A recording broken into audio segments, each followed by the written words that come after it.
말씀을 봉독해 올리겠습니다.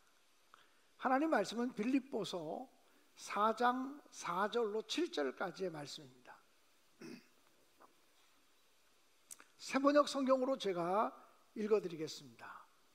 주님 안에서 항상 기뻐하십시오. 내가 다시 말하거니와 기뻐하십시오. 여러분의 관용을 모든 사람에게 알리십시오. 주께서 가까이 오셨습니다. 아무것도 염려하지 말고 모든 일을 오직 기도와 간구로 하고 여러분이 바라는 것을 감사하는 마음으로 하나님께 아뢰십시오.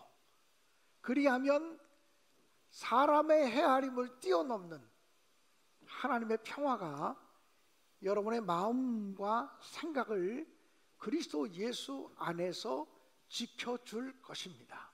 아멘. 어느 목사님께서 설교를 하시는 시간이었습니다.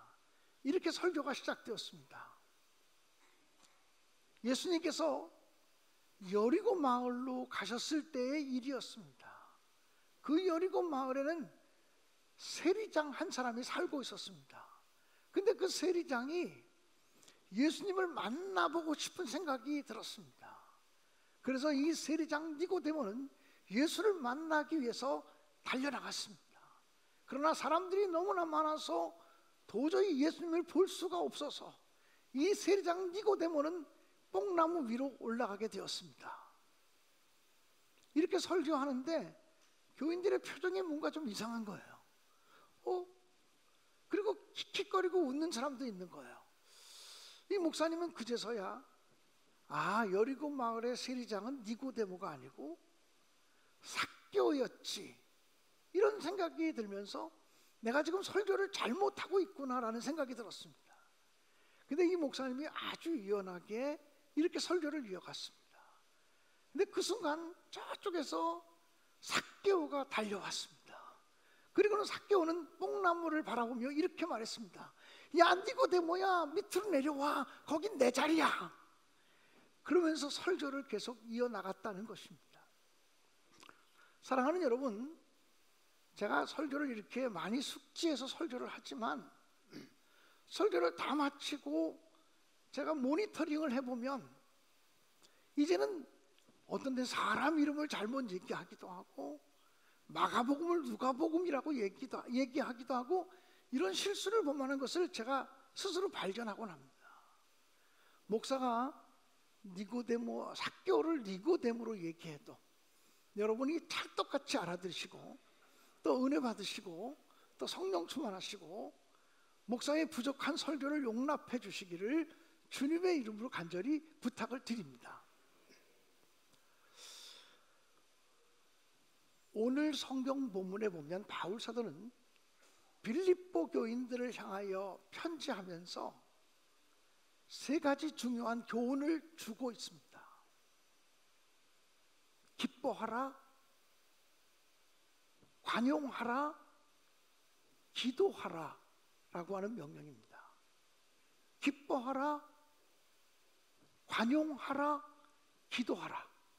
특별히 기도하라고 하는 명령은 감사함으로 기도하라, 이렇게 말씀하고 있습니다. 우리가 언제나 자기 자신에게 되물어야 할 질문이라고 생각되어져. 내가 정말 지금 기뻐하고 있는가? 주님 안에서 기뻐하고 있는가? 언제나 물으셔야 합니다. 또 내가 지금 관용하는 삶을 살고 있는가? 스스로 질문하고 대답해야 합니다. 내가 하나님 앞에 지금 기도하는 사람인가? 무엇보다 감사함으로 기도하는 사람인가라고 되물으셔야 된다라고 하는 사실입니다. 사실 기쁨과 기도와 관용하는 삶은 우리 신앙생활의 가장 기초가 되는 삶의 모습. 정말 내가 기뻐하고 있고 감사함으로 기도하고 있고 관용하는 삶을 살고 있다면 저와 여러분의 신앙은 지극히 정상적이고 지극히 건강한 신앙이라고 말씀할 수 있습니다.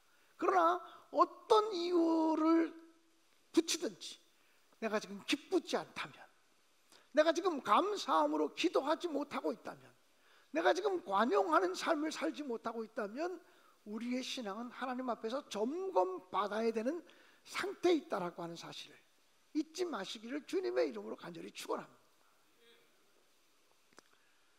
제가 20살, 21살 때 서울 광화문에 있는 종교교회에서 어린이부 지도교사로 섬기고 있었습니다. 2년 동안의 그 교회 사역을 마치고 군대에 입대하게 되었는데, 그 당시 그 교회의 부목사, 교육 목사님이셨던 권오서 목사님이라는 분이 저를 자기 집으로 초대해서 사모님에게, 군대 가는 김광현 선생님에게 아주 맛있는 밥 한 끼를 대접해 주라고 얘기해서 그 사모님이 아주 맛있는 밥 한 끼를 준비해 주셨어요. 그리고 밥을 먹고 차를 마시고 났는데 그 목사님이 성경책을 가지고 오더니 내가 이제 군문에 입대하는 김광현 선생에게 말씀 하나를 주고 싶어. 그리고 성경책을 펼쳐서 말씀을 주는데 그 말씀이 오늘 빌립보서 본문인 빌립보서 4장 4절로부터 7절까지의 말씀이었습니다. 그 말씀을 다 읽으시고 그 목사님은 특별히 5절의 말씀을 너에게 주고 싶어 이러면서 너희 관용을 모든 사람에게 알게 하라. 주께서 가까우시니라. 이 말씀을 전해주셨습니다. 보통 군대 가는 사람에게는 두려워 말라. 내가 너와 함께하니라. 이 말씀을 전해줄 때가 많습니다. 놀라지 말라. 내가 너의 하나님이 됨이니라. 내가 너를 굳세게 하리라. 참으로 너를 도와주리라. 이 말씀을 주거나 내가 어디로 가든지 내가 너와 함께하며 이런 여호수아의 말씀을 주는 경우들이 많습니다. 근데 군대에 입대하는 저에게 너희 관용을 모든 사람에게 알게 하라. 주께서 가까우시니라. 이 말씀을 전해 주었는데 저는 군대 생활 그 당시 33개월 군대 생활했습니다. 33개월 군대 생활을 하는 동안 이 말씀을 정말 한순간도 잊어버려 본 적이 없습니다. 아침에 일어나면 너희 관용을 모든 사람이 알게 하라. 주께서 가까우시니라. 이 말씀을 외우고서 하루를 시작할 정도였습니다. 관용이라고 하는 단어는 너그러움이라고 하는 단어.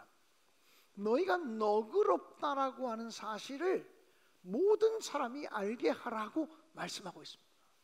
또 너희가 부드러운 사람인 것을 모든 사람이 알게 하라. 너희가 용납하는 사람인 것을 모든 사람이 알게 하라고 그렇게 말씀하고 있는 본문의 내용입니다. 사랑하는 여러분, 관용하는 신앙, 관용하는 믿음은 옳고 그름을 이야기하는 것보다 더 성숙한 신앙이라는 사실을 기억하시기 바랍니다.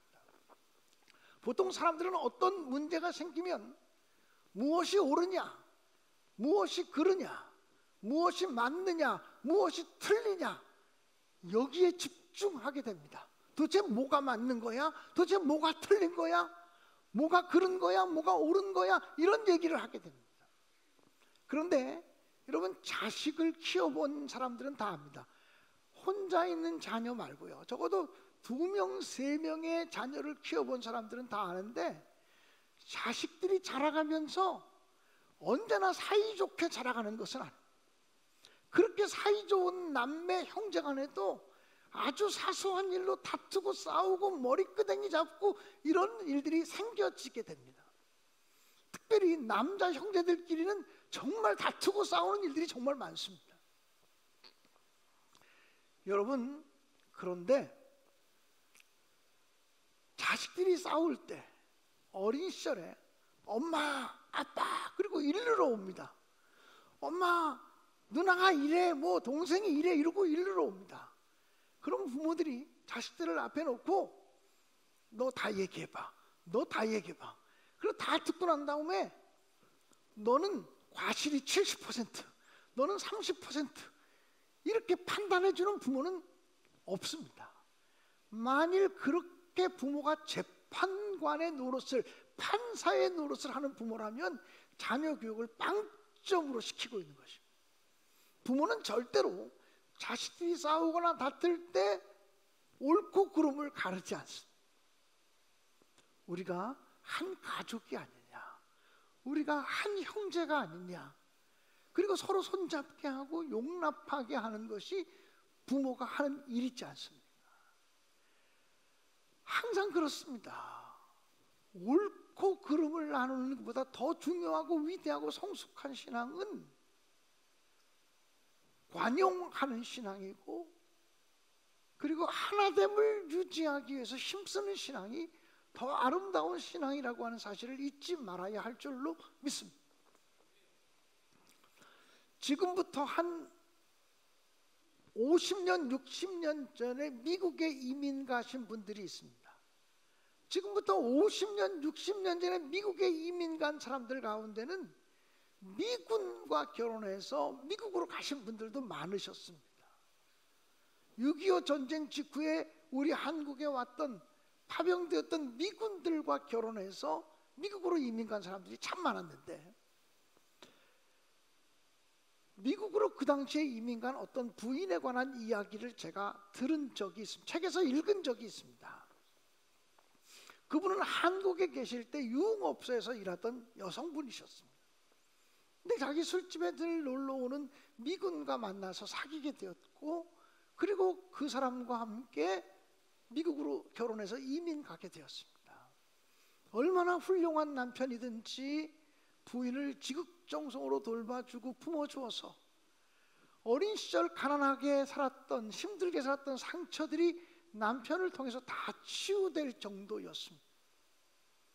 그분은 미국에서 정말 새로운 인생을 출발하게 되었고 새롭게 살았습니다. 열심을 냈고 믿음 생활에 열심을 냈고 교회에서 봉사하는데 그분을 따라갈 사람이 없었습니다. 리더십도 있는 사람이라 교회에서 무슨 일을 맡기면 척척 감당해내고 여성교회 총회장의 역할도 감당해내는 사람이었습니다.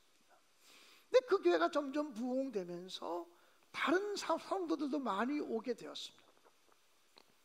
여성들 사이에서는 이상하게 알력과 시기와 그런 것들이 있어서 여성교회 회장을 추종하는 세력도 있지만 그렇지 못한 사람들 사이에 조금의 알력이 생기게 되었습니다. 그러다가 어떤 분 한 분이 자기 교회 여성교회 회장으로 극진하게 섬기는 분이 도대체 한국에서 저 여자 뭐 하던 여자야 하고 추적을 하기 시작했습니다. 그리고는 교회에다가 소문을 퍼뜨리기 시작했습니다. 야, 우리 교회 여성교회 회장 어떤 사람인 줄 알아? 그 사람 과거가 어떤 사람인 줄 알아? 유흥업소에 일하던 사람이야. 술집 여자야. 아니 그런 사람이 우리 교회 여성교회 회장이라는 게 말이 돼? 그런 사람이 우리 교회에서 날마다 기도한다는 게 말이 돼? 그러면서 옛날 일을 자꾸 끄집어내면서 그 사람에 대한 험담을 막 과장해서 하기 시작했어. 한국에서는 정말 어렵고 힘들고 가난하게 살았지만 좋은 남편 만나서, 덕스러운 남편 만나서 미국에 이민 가서 정착해서 인정받으며 사랑받으며 하나님의 일을 섬기던 사람인데 순식간에 자기의 지난날의 일들이 막 부풀려지고 과장되는 일들이 생겨지게 되었습니다. 결국 그분은 견디지 못하고 스스로 생을 마감하는 지경까지 놓이게 되었습니다. 그 교회 장례식에서 목사님께서 이렇게 설교하셨다는 것입니다.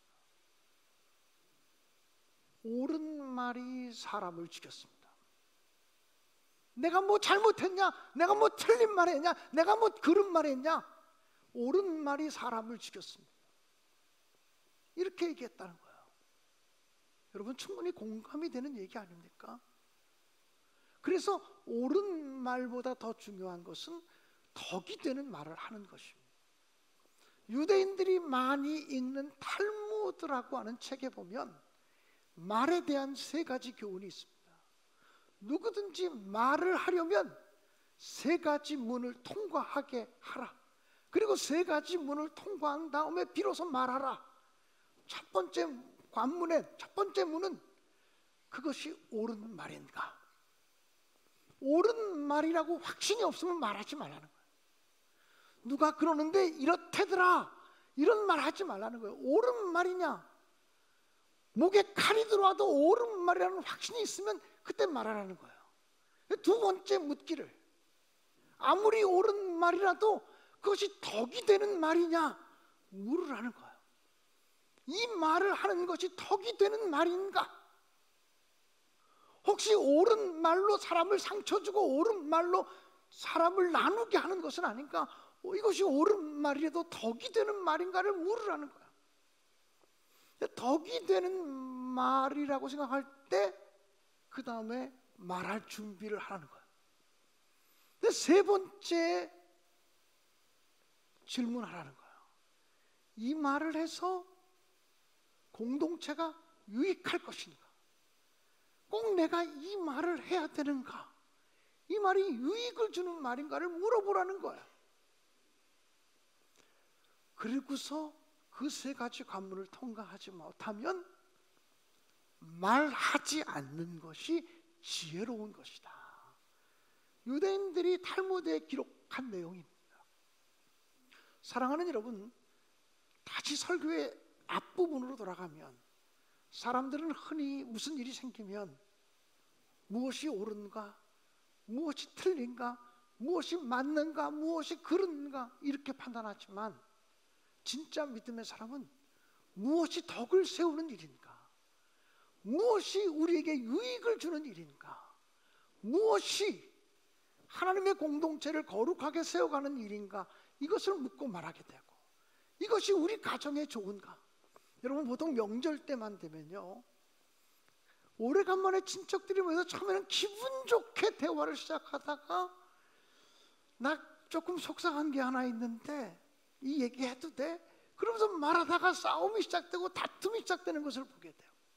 근데 다 옳은 말을 하고 있는 거예요. 다 자기 중심적이고 옳은 말을 하고 있는 거예요. 옳은 말이 사람을 죽이기도 하고, 옳은 말이 가정을 무너뜨리기도 하고, 옳은 말이 교회 공동체를 무너뜨리기도 한다는 사실을 우리는 알고, 덕이 되고 유익이 되는 말을 할 수 있게 되어지길 주님의 이름으로 축원합니다.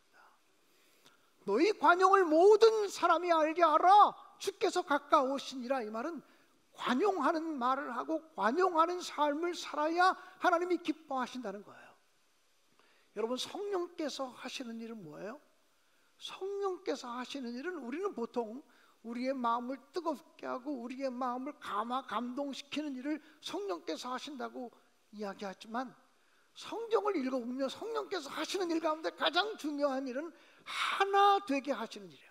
그래서 성령께서 하나 되게 하신 것을 나누지 말라, 이렇게 말씀하고 있는 것을 우리는 보게 되죠. 사랑하는 여러분, 우리가 관용하는 삶을 살려면 먼저 감사하는 삶이 있어야 관용이 돼요. 내 삶에 대해서 감사하고, 내 가정에 대해서 감사하고, 하나님이 베푸신 우리의 교회와 공동체에 대해서 감사하는 마음이 있을 때 비로소 관용하는 삶을 살 수 있다는 거예요.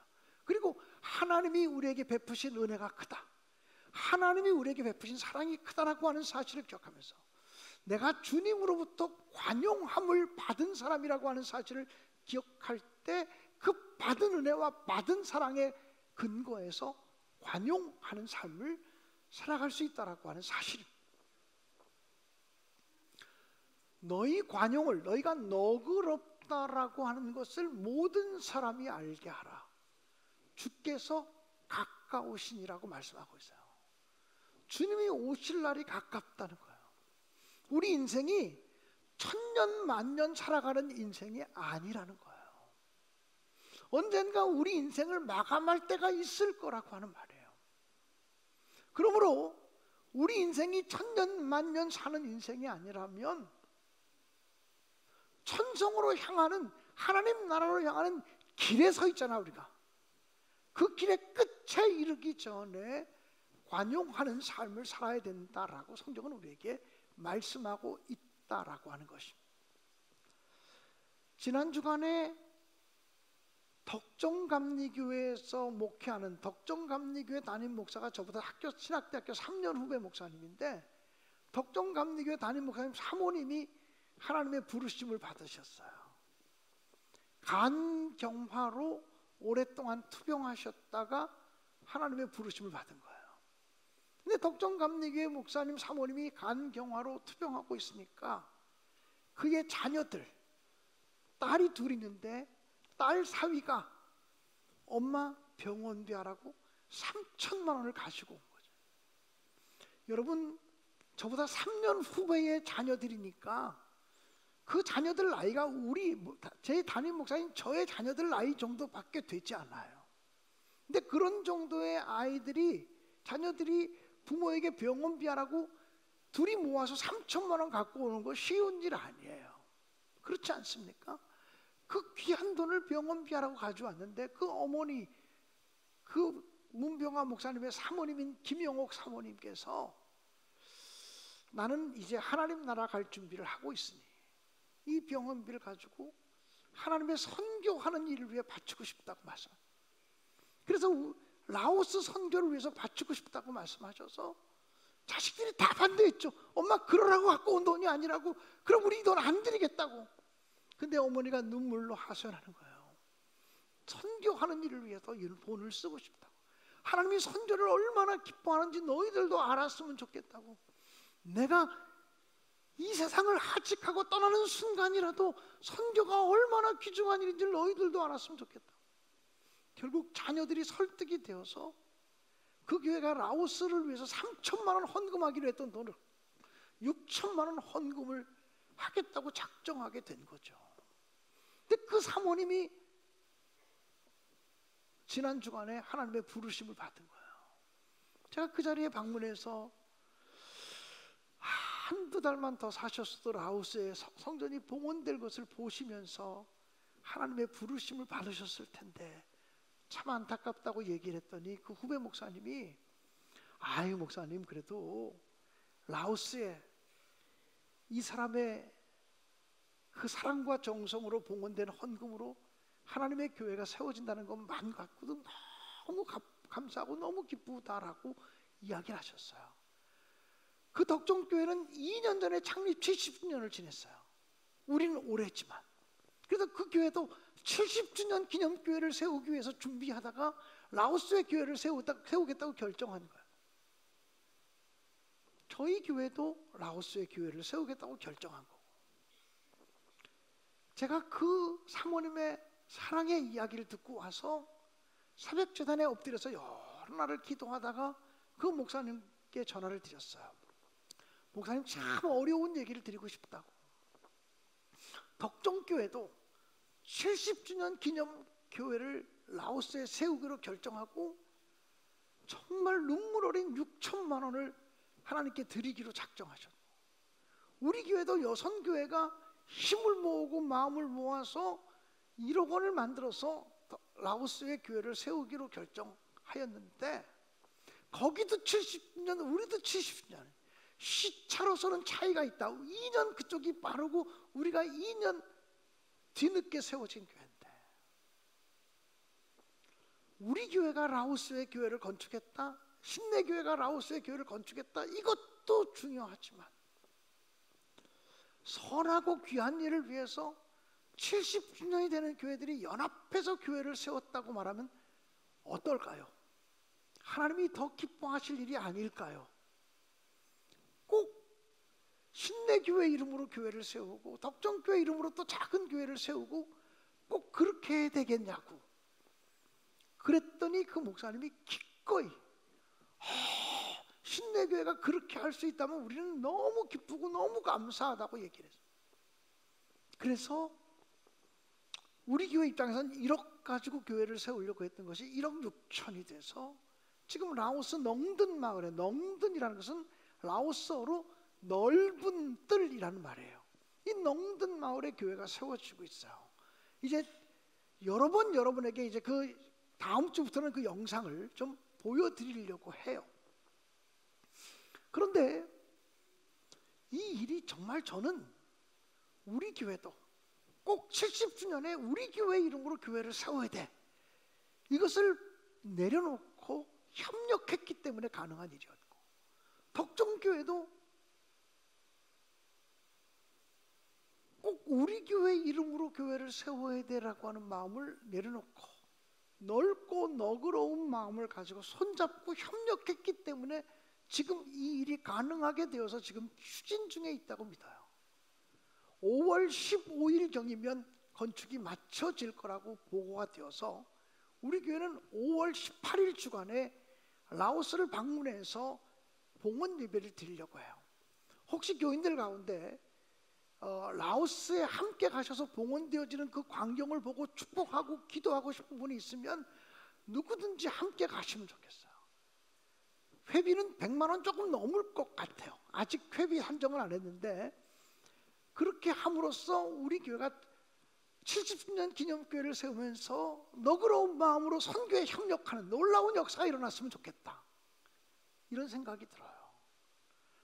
우리 교회에서 청년연합 집회를 할 때 이것도 뾰족한 시각으로 보면, 아니 교회가 아직도 부채도 많은데 무슨 우리 교회가 무슨 힘이 있다고 동네 교회들까지, 그 장로교회, 성결교회, 침례교회, 교단도 다른 교회들까지 초청해서 우리 교회가 무슨 뭐 그런 일 할 게 뭐 있냐, 이렇게 얘기할 수도 있어요.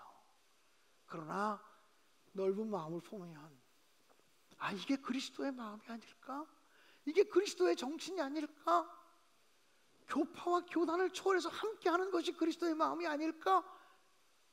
이렇게 생각할 수 있지 않습니까? 제가 우리 청년들 앞에서 잠깐 인사하라 그래서 2분짜리 인사하면서 이렇게 말했어요. 영국의 그 유명한 스폴전 목사님께서 환상 중에 천국에 가게 되었대요. 근데 그 천국에 가서 이렇게 물어보았대요. 많은 성도들이 있길래 여기 장로교인 있으면 손 들어보세요. 그랬더니 수많은 사람들이 천국에 있는데 여기 장로교인 있으면 손 들어보세요. 한 사람도 손을 안 들더라는 거야. 오, 이상하다. 그래서 그럼 여기 이 자리에 감리교도들이 있으면 손 들어보세요. 그랬더니 한 사람도 손을 안 들더라는 거야. 그럼 여기 베프티스트들, 침례교인들이 있으면 손 들어보세요. 한 사람도 손을 안 들더라는 거야. 아니, 영국에 있는 감리교인들과 청교도들과 침례교도들은 다 천국에 못 왔나? 그러다가 그럼 혹시 여기 그리스도교 교인들이 있으면 손 들어보십시오. 다 손을 들었어요. 제가 우리 청년들 앞에서 그 얘기를 했어요. 감리교인이 뭘 그렇게 중요하고, 장로교인이 뭘 그렇게 중요하고, 침례교인, 순복음교회 교인들 됐다는 게 뭘 그렇게 중요하냐? 우리가 그리스도교, 그리스도인이라고 하는 것이 얼마나 소중한 가치냐고. 여기 우리 교회 그리스도인들로, 진정한 성숙한 그리스도인들로 가득 찬 교회가 되어지기를 주님의 이름으로 축원합니다. 더 넓은 마음으로, 더 너그러운 마음으로, 관용하는 마음으로 하나님의 교회를 세워갈 수 있게 되어지기를 주님의 이름으로 축복합니다. 이 설교를 준비하며 이 얘기를 할까 말까 고민하다가 하는 거예요. 예화입니다. 미국에서 있었던 일 같은데 기차역에서 기차가 이제 움직이기 시작했습니다. 기차가 막 움직이려고 하는데 저쪽 플랫폼에서부터 어떤 사람이 사람의 이름을 부르며 소리치며 달려오기 시작했습니다. 루빈스타인! 루빈스타인! 루빈스타인! 기차 안에 탄 사람들까지 그 소리를 다 들을 정도로 루빈스타인! 루빈스타인! 막 소리를 지르는 거예요. 기차 안에 있는 사람 중에 어떤 사람이 너무 궁금해서 창문을 확 열고 머리를 확 내밀었는데 그 사람이 막 뛰어오더니 창문에 얼굴을 내민 사람의 뺨을 한 대를 세게 때리면서 이 못된 루빈스타인! 그리고 싹 돌아가더라는 거예요. 근데 그러고 난 뒤에 기차 안에 탄 사람들이 갑자기 분위기가 싸해졌습니다. 저 사람이 얼마나 못된 사람인지 모르지만 못된 루빈스타인이 여기 탔구나, 이런 생각을 하면서 다 분위기가 싸해졌습니다.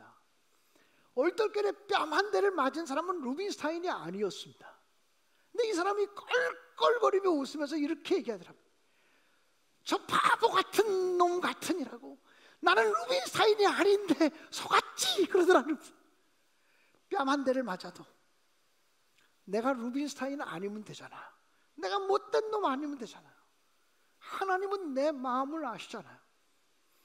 사람은 몰라도 하나님은 내 중심을 아시잖아요. 내 중심을 내 중심을 아시는 분이 하나님이라면 난 괜찮아. 때로 좀 오해를 받아도 괜찮아. 그런 마음으로 마음을 너그럽게 가지시기를 주님의 이름으로 간절히 축원합니다. 우리가 관용하는 삶을 살아가지 못하는 이유 중에 하나는 두려움 때문입니다.